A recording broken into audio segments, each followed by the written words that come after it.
ఏంటి ఎందుకు ఎమ్మెల్యే గారికి నమస్తే మీకు చెప్పండి. మధ్య ఏమైనా జరిగిందా? ఆయన మిమ్మల్ని ఎందుకు అంత కింద కూర్చోబెట్టారు? అంతమంది ముందు మిమ్మల్ని ఎందుకు అవమానించాల్సి వచ్చింది? ఏమీ లేదు సార్.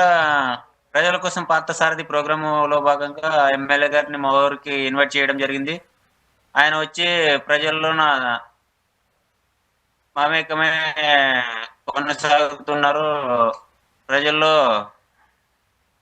కష్టాలు కనుక్కోవడానికి హ్మ్. ఇంటింటికి తిరిగి హ్మ్. కనుక్కుంటున్నాడు ప్రజల సమస్యలు. హ్మ్.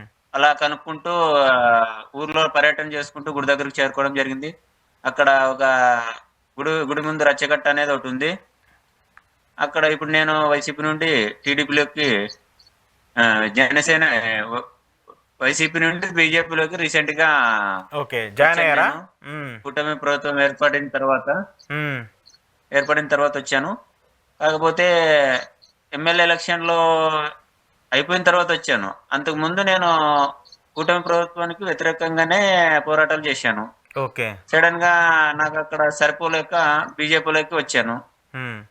అక్కడ సీనియర్ నాయకులు ఉంటారు కదా! కొంతమంది బీజేపీ, జనసేన, టీడీపీ వాళ్ళు. అవును.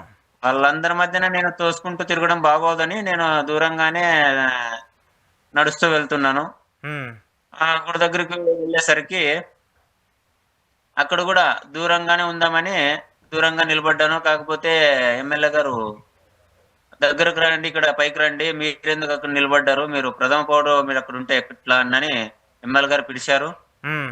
పిలిస్తే సరే వద్దులేండి సార్, అక్కడ నా పరిస్థితులు బాగాలేవు గదా ఇప్పుడని, వద్దులేండి బాగా జరిగేది కావాలి నాకని నేను అక్కడే నిలబడడం జరిగింది.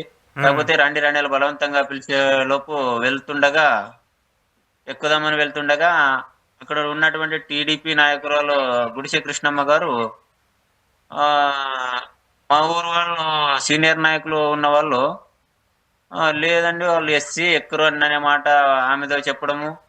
ఆమె అదే విషయాన్ని ఎమ్మెల్యే గారికి ఎస్సీ సార్ ఎక్కరని చెప్పడము. హ్మ్. ఇవన్నీ సోషల్ మీడియాలో హల్చలయ్యి, నేను సోమవారం అది జరిగింది. అయినా నేను దాన్ని బయటకి అనలేదు. అక్కడ జరిగిన విషయం నేను వెంటనే స్పందించవచ్చు. కాకపోతే నేను ఏమాత్రం స్పందించినా హ్మ్. అక్కడ ఉన్న నా దళిత సోదరులు గూడా ఉన్నారక్కడ. అవును. నేనేమాత్రం ఆ మాట అన్నా ఇంకా పెద్దగా మారుతుందని నేను సంయమనం పాటించాను. ఓకే. అయినప్పటికీ అది సోషల్ మీడియాలో నా వీడియో బయటకొచ్చి వైరల్ అయిపోయింది. సరే అయినా గూడా నేను ఏ విధంగా రియాక్ట్ గాకుండా ఊరుకనే ఉన్నాను. ఎందుకొచ్చిన విషయమన్నని. హ్మ్. కానీ నా దళిత జాతి మొత్తానికి ఈ విషయము సోషల్ మీడియాలో తెలిసి, దీన్ని మీరు వదిలినా మేము వదలము. దీన్ని ఖచ్చితంగా క్షమాపణ చెప్పే తీరాలి.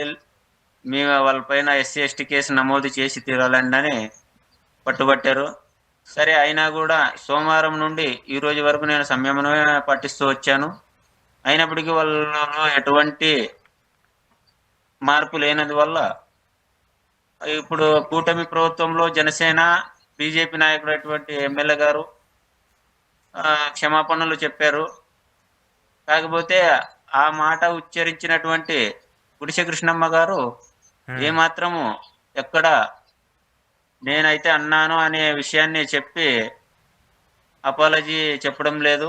హ్మ్. అందుకని మళ్ళీ నా పైనే వ్యతిరేకంగా వ్యతిరేక పార్టీ వాళ్ళలో వైసీపీ నుండి బీజేపీలోకొచ్చారు. రాజకీయం చేస్తున్నారని మళ్ళీ నిన్న నైట్ నుండి నా పైనే మళ్ళీ వ్యతిరేకంగా చెప్పడానికి మొదలుపెట్టింది. హ్మ్. అందుకని నేను ఉదయాన్న మొత్తం నా దళిత సంఘ నాయకులందరిని కలిశాను. కలిసి వాళ్ళు పెద్ద భారీ ఎత్తున ర్యాలీ చేసుకొని హ్మ్. మున్సిపల్ ఆఫీస్ నుండి అంబేద్కర్ విగ్రహం దగ్గర నుండి పూలమాలలేసి కలెక్టర్ ఆఫీస్‌లో అర్జీ ఇచ్చి స్టేషన్‌లో కేసు నమోదు చేసి రావడం జరిగింది. SC, ST case. ఆ టీడీపీ మహిళ ఆమె ఆమె ఏ సామాజిక వర్గానికి చెందిన ఆవిడ? బీసీ, బీసీ సామాజిక వర్గం. అంటే ఒక బీసీ సామాజిక వర్గం ఉన్నటువంటి ఒక టీడీపీ లీడరు మీరు కూడా వైసీపీ అనే ఆమె పైకి రాలేదా? ఆ!